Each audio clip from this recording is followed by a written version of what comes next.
Hello, everyone. Welcome to Magic and Media, the podcast brought to you by the Vibe Collective and me, Carly D, a reader and manager here at the Vibe Collective. This podcast blends magic with the current pop culture news and moments to show you that magic is all around us every day. We just have to look around and find it.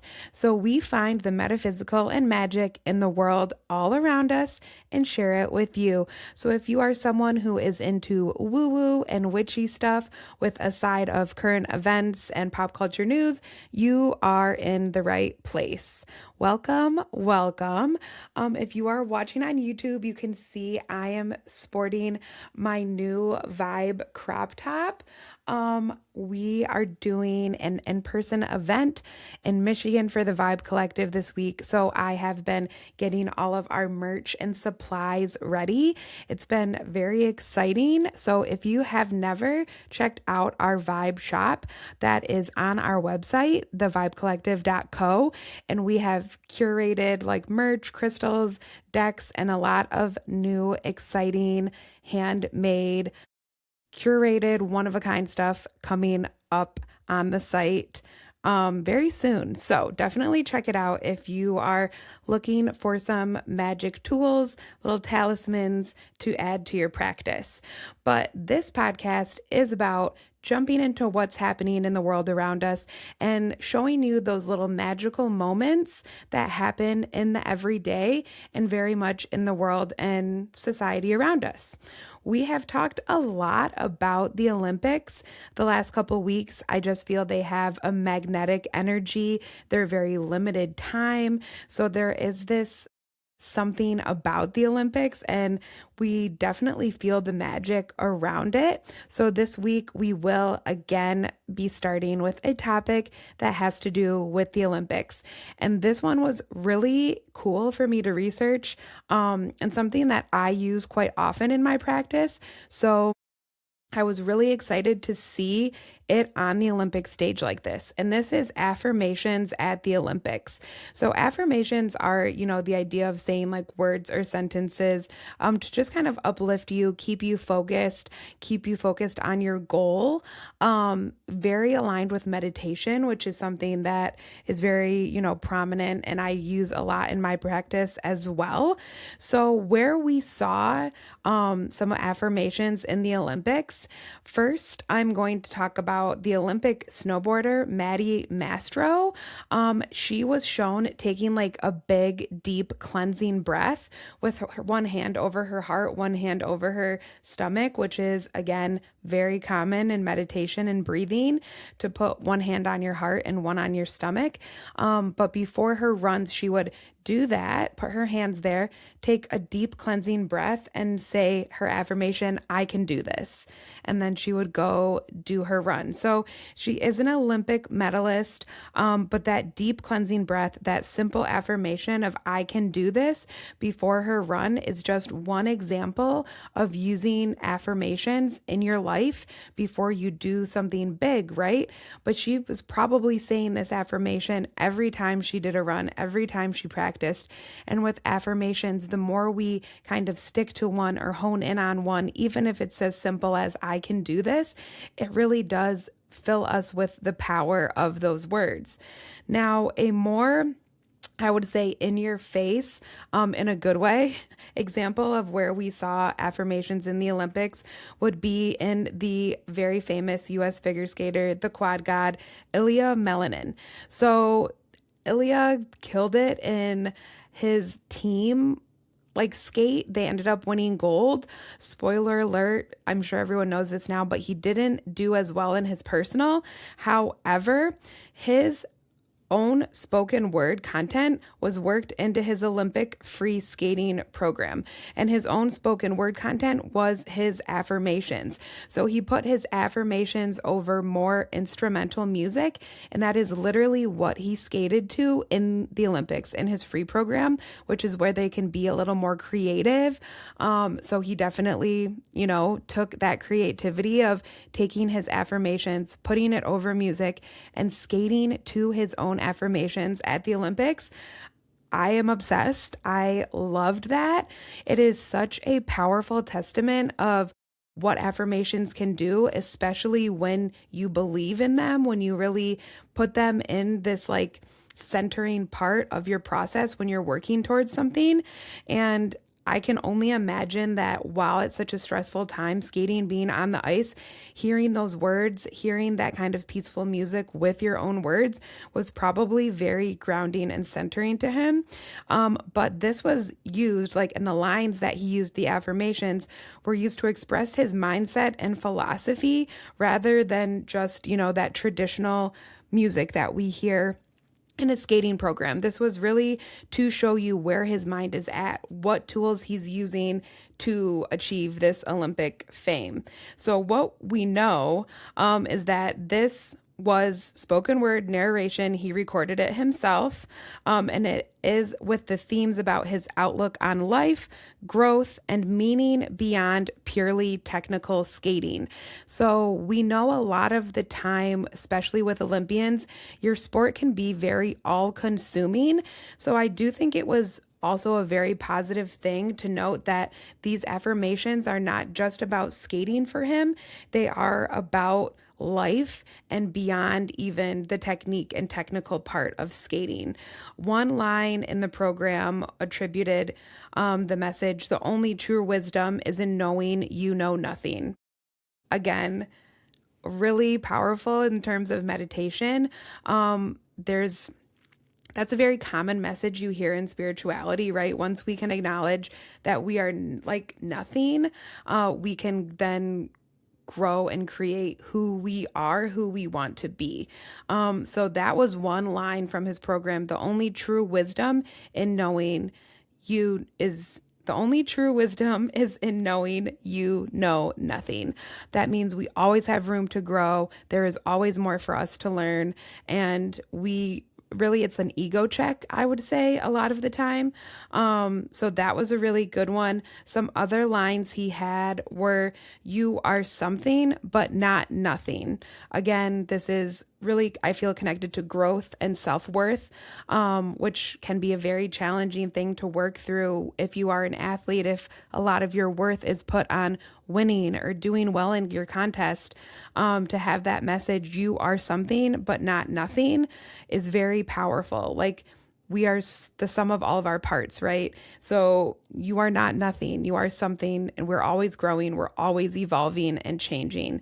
Another affirmation he had that I liked was, "The past is not a chain, it's a thread, and if you pull it, you may return home." This is a great message. It is very true that our pasts do form us, right? They are intrinsical to who we are, but it does not mean we are stuck in the past if we want to change. It does not mean that we can't grow from the roots that we were planted in into something new. I do also think a lot of the time as we move through life, we are called back to our home. We are called back to our roots. And a lot of the time when we are maybe looking for an answer in life or we're looking for more direction, that idea of pulling a thread that brings you back home, back to yourself, is very powerful. So again, it's that dichotomy of growth, right? Our past self and our future self. We are the sum of all those parts, and where do they all kind of fit in? I do think a lot of the time spiritually too. I mean, even in the idea of the hero's journey, we must go home at some point in our life to learn something, to acknowledge that as we grow into these new parts of ourself. So again, this is very like transcending skating. These are like life affirmations, but I totally can see how they also line up with what he was doing athletically, what was happening in the Olympics. So this wasn't merely psychological affirmation in the way some athletes are just saying, I can do this, which again is very powerful. We saw that with Maddie Mastro. It doesn't have to be these thought out, like philosophical thoughts kind of that Ilya has over this music, but it can be something as simple as Maddie's affirmation, "I can do this." Ilya's, though, was a more creative and introspective message, and he chose this as part of his artistic music, as part of his artistic voice in the Olympics. I believe it was actually called A Voice, or The Voice was like the name of his program, because again, it was his own voice repeating these affirmations. So why I chose those two is, one, they were the most prominent ways I saw affirmations in the Olympics, but I like that they were very different. Like Maddie's is very like straightforward. I can do this. Deep breath. Let's ground. Let's go.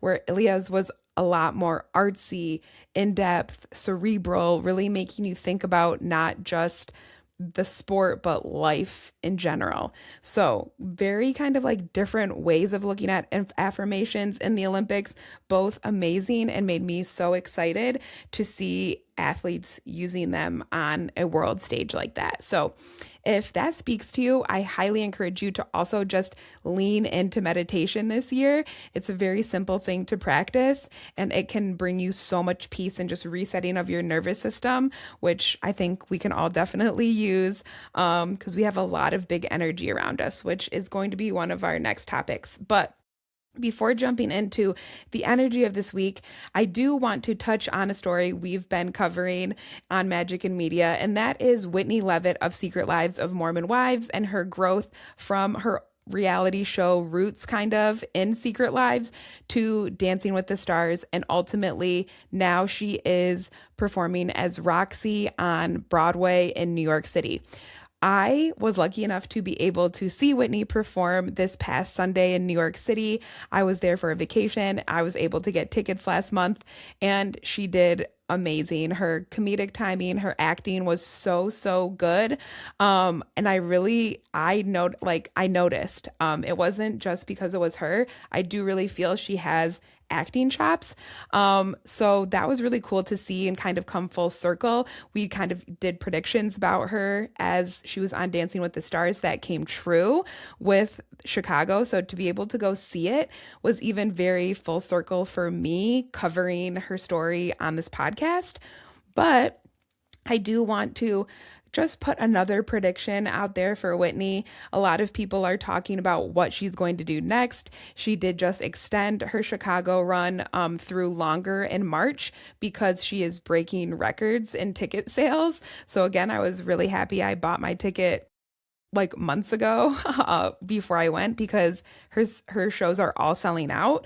But the next prediction I have for Whitney Leavitt, and we'll see if this comes true. That's why I like to kind of put it out in the podcast and see what happens. But I do think that she will play Anastasia in the live action production of Anastasia. So if you're familiar with the Disney movie about the Romanov family and the lost daughter Anastasia, it's a very 90s classic. I definitely grew up on that movie. I am putting it out there now that I predict Whitney playing Anastasia in the live action movie. So let's see what happens with that prediction. Now, into our next topic this week, and that is the big energy shift we are all feeling. On February 17th, so this past Tuesday, we entered the year of the horse in Chinese astrology, the Chinese Lunar New Year, and we also kicked off eclipse season. So eclipse happens, the eclipse started the same time as the Lunar New Year on the 17th, and it will last until the 3rd. So eclipse season is a time of setting endings or beginnings, often viewed as cosmic course corrections. Things may start or end abruptly or unexpectedly. In eclipses, I always think of eclipse season of things happening very fast, things happening for us, and we have to kind of shift. Lots of bigger moments may be coming up for us when it comes to fate, destiny, career path, purpose. And there are a lot of letting go, moving toward new growth. Eclipses are not the best time for manifesting. They are more of a time for doing, I would say, for grinding and kind of putting in the work for those things that you want to create. People who follow astrology often describe eclipse season as emotionally intense, revelatory. So again, lots of truths coming to light very suddenly, sometimes unexpectedly, and things happen very fast. So we may see some things blow up really fast, things move really fast when we are in this eclipse season. So again, remember with eclipse season, this was a solar eclipse. So this is going to be lots of new beginnings, fresh starts, identity shifts, and changes. And really, I would say like who we are, how we're presenting, lots of like forward facing changes. We're going to, meaning like what we're doing, basically. Again, purpose, job, this is destiny, fate, things that we are doing in our life. And this solar eclipse, again, is running pretty much the same time frame as this Chinese New Year, February 17th to March 3rd. So be sure that you are grounding right now. You are rolling with the punches. If you have some sudden or like immediate changes happen, do not be surprised. Don't be surprised if you learn something new, if there's something sped up or a lot of momentum building. Something that's cool about this solar eclipse is solar is kind of fire, the sun, and we are in the year of the horse or the fire horse. So this is quick. This is things moving fast. This is not being shy or afraid to take chances and put yourself out there. So I do think we'll see a lot of quick things happen the end of this month and into beginning of March in this kind of eclipse season, Chinese New Year. Grab the reins and let's see what happens. I also want to mention that we have Lent and Ramadan starting this week, which are two like religious ceremonies, holidays that center around fasting and sacrifice, but we know that those sacrifices lead to greater rewards. So if you're familiar with Lent or Ramadan, lots of people do practice by fasting or Lent, giving something up for 40 days. So it is this idea that discipline is rewarded and sacrifice is rewarded. So kind of in line with that eclipse energy of it is time to do, it is time to grind, it is time to hold on and see what happens when we really go for it. I would tie that in with this idea of discipline and sacrifice with Lent and Ramadan of use these next 2 weeks to be more disciplined in achieving your goals, to set really good groundwork as we go into this year of the horse. So again, sacrifice is rewarded when we commit and we are consistent with it. So something else to think about just with all of these kind of holidays or big events and all kind of, from different spiritual sources, Catholicism with Lent and things like that. So just be mindful of this energy that we are in. That's why I wanted to cover it this week. Again, from February 17th to March 3rd, we are going to be in that fiery, forward moving energy. So use it to your advantage. And I would also say too, I see this being really the time a lot of people are going to step into like physically working out more and kind of getting out of that like winter rut. I think with the year of the horse, we're going to see a lot more physical movement with people. So I encourage you to lean into that if that's something you want to bring more of in 2026. All right. Now we also welcomed Pisces season this week. We had a Pisces new moon on February 17th. So again, the 17th was just like big energy, big shift. So we're ready for it though. Pisces, while we are in Pisces season, I want to, as always, kind of touch on Pisces, what they are known for, and what we can kind of pay attention to while we are in Pisces season. So in astrology, Pisces are often described as the dreamers, right? So I associate them with more of a sleepy, watery, think mermaid, think flow, think blues and purples, very kind of like transcending ethereal energy with Pisces. They are very intuitive. I believe water signs really are the most intuitive of the zodiac, of all the elements, and Pisces is a water sign. So they are very intuitive, but they also are very creative and emotionally deep. So Pisces are known for tears, crying a lot of the time.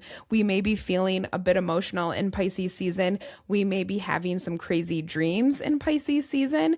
If you have dreams, I would recommend taking, notes of your dreams or a dream journal, especially if you are someone who does not dream a lot, because this would be the season where messages from dreams would come, with Pisces being that dreamer. I also think it is a good time to lean into like dreaming your biggest dream, right? If there's something that you want to kind of create in your mind, I would dream a lot in this Pisces season, quite literally like daydream about what you want in your own life, what you want to come. But lots of artists are Pisces. We're going to see this as we go through some famous Pisces to kind of, show you like what Pisces energy is and what it looks like in an individual. So yeah, think lots of like artists, lots of singers. Feel we have lots of Pisces who are singers, who are songwriters, because they are tapping into more of that creative and emotional part of performing, with writing the songs themselves. So these are a few famous Pisces we are going to list. The first is Rihanna. Very creative, very, like, I would say for a pop star, more reserved, more to herself. And I feel like that is more Pisces. Drew Barrymore is also a Pisces. Justin Bieber, Olivia Rodrigo, Bad Bunny, who we just had on the Super Bowl with his message that, love is stronger than hate, and very potent, very emotional. I love that coming from a Pisces. Some other people who are Pisces would be Simone Biles. We have Steph Curry on there. So even just looking at, Justin Bieber, Olivia Rodrigo, big performers. Olivia Rodrigo as a pop star, I would say, does have a lot more like emotional songs. So that is really interesting. But yeah, those are a few famous Pisces. But again, think artist, think dreamy, think mermaid, think, because Pisces are so dreamy, what is real and what is not? Where in our life can we see take a daydream and actually make it real? And where in our life can we simplify a little bit? I do think that it's not the most grounding energy when we are in Pisces season, but it is very creative. So create a lot. Let your mind kind of wander. Let inspiration lead you. Go to the water if you live by water one day and just journal or listen to music. Really lean into the art and creative side of Pisces while we are in Pisces season, because it is a very soft energy. And I think that it's a nice way to kind of, come side by side with the year of the horse to have Pisces season right now, because we have that fire and water kind of balancing each other out. So as we are going with that momentum of the year of the fire horse and moving forward, remember to slow down in this Pisces season that we have these next 2 weeks as we are in eclipse season and the Chinese New Year. We can kind of call back to our Pisces energy when we need to slow down, revisit the dream, listen to some music, and just kind of remember why we are doing what we're doing. So I'm going to say that again. As we are in this Pisces season, fire horse, eclipse season, when you need to remind yourself, like, why you're doing what you're doing, why you are chasing this dream, why you are grinding, slow down, listen to some music, journal or meditate for a minute, and find the balance between that fire horse and that water that Pisces is bringing in as we move through February and into March. So that is the energy that we're going to be feeling these next couple weeks. So this is the first time I'm going to say we're going to get a little vulnerable on the podcast. We're going to get a little real for a minute, just so I can explain what the Pisces new moon was showing me this week and the way that signs can show up for us. So this is just an example of how I had a lot of signs come through on the Pisces new moon on February 17th, to the point where I just couldn't ignore it. So I wanted to share on the podcast what this looked like for me with this Pisces new moon. And I also just have to say, it's so Pisces to kind of get a little vulnerable in the podcast. So this is a personal antidote, but I do think it will show how you can see signs in your own life. So last year, my dad passed away. It's just barely been 9 months. So it was very sudden, and my dad and I were very close. So he was a very prominent person in my life. So this has been a big loss for me. Probably the biggest I've ever had in my life. So for the last 9 months, my intuition, which is very important when you are a psychic tarot reader, has felt very cloudy and distant because my energy has been so sifting through grief, and it has been taking up so much of my time and energy to do that and work through the emotions of grief that I've definitely felt like I've put my intuition on the back burner.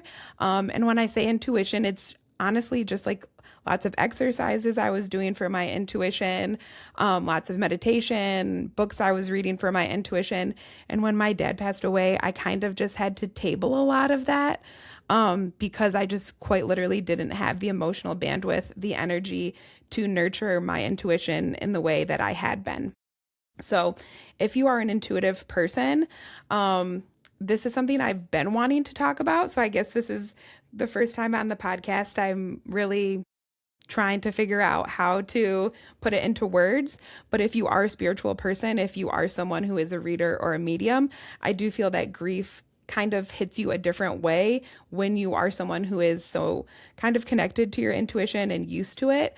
I do think intuition is a muscle. We all have it, but the more you exercise it, the more attention you give it, the more powerful it gets. And I just have to say that going through so much grief this past 9 months, I have definitely taken that focus on intuition and put it on the back burner. I haven't been giving it as much attention as I was before. And it's something that I knew when the time was right and when I had kind of healed enough, I would be able to come back to it and focus more on my intuition and growing that and nurturing it.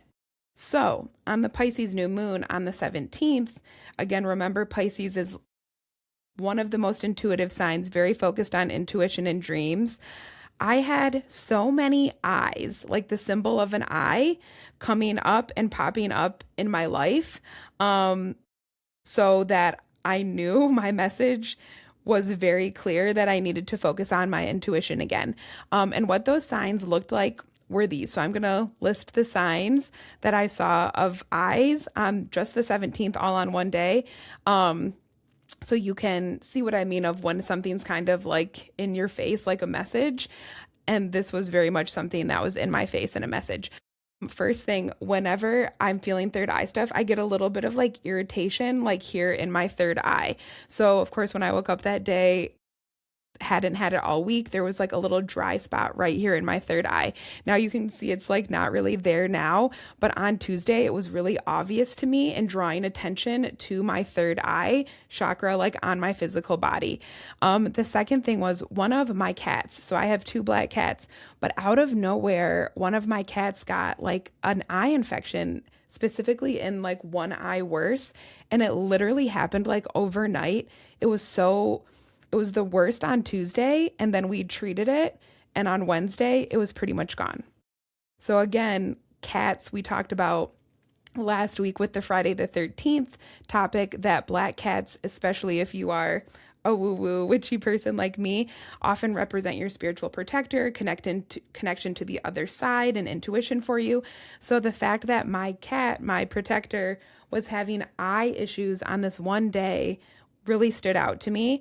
I went to my day job and we have a eye doctor neighbor who's like 2 doors down, as soon as I had walked into work that day, and I had been gone for about 4 or 5 days on vacation, but as soon as I walked into work that day, there was a big bag with the logo of our neighbors at work who are the eye doctors, like right there staring me in the face. So even just those 3 signs were just so prominent to me, not common, with the bag from the eye doctor being at my job and my cat's eye, just being like squinty and like not right kind of for one day. And then, like I said, we treated it and it went away. But to have the eye show up so many times for me in one day, and again, when I have like that feeling in my third eye, I know that again, it's drawing my focus there, that my message in going into Pisces season, going into this big shift in energy, was to start focusing on intuition, start focusing on meditating again, to doing my practices and like my psychic kind of exercises, so I can stay clear and continue to seek clarity. And again, stay clear, think an eye wants to see clearly. Seeking clarity or seeking is even just how I kind of think of doing readings, of getting information for people from their guides, from source, whatever that is for you. So after the year that I have had, I know that it is now time to return to my normal practices, to what I was doing before this loss, before this grief that I've had in the last 9 months, and really focus on my readings and getting back into my tarot practices fully. And it's not that I haven't been doing tarot. I obviously have been doing a ton of tarot, but there is this element of going a little deeper, and I am ready to go a little deeper, to hone my craft a little bit more, and to tap into my intuition as we go into this Pisces season. So I hope that made sense. I feel like it was a little long-winded, but I do just like to show you that if you have that feeling that you keep seeing the same numbers or the same word or the same symbol over and over, and it's out of the ordinary and it's meaning something to you, I encourage you to sit with it and see like what those messages could mean. But like I said, my message was very clear on the 17th to focus on my intuition, to focus on my practices, and to really dive back into my intuition after grieving for the last couple months. So like I said, this is something I want to talk about a little bit more, especially, like I said, if you are an intuitive person and grief has affected you. I would love to hear in what ways, and how you have kind of worked through that and continued to grow your intuition as it has changed, if that makes sense. But thank you for listening to my story about my Pisces new moon revelation. And I just want to encourage you to look out for those signs in your own life and those messages that are always kind of around if we just take the time to slow down and pay attention to them. So thank you so much for hanging out this week, for listening to Magic in Media. We will see you next week. And as always, find the magic in your own life.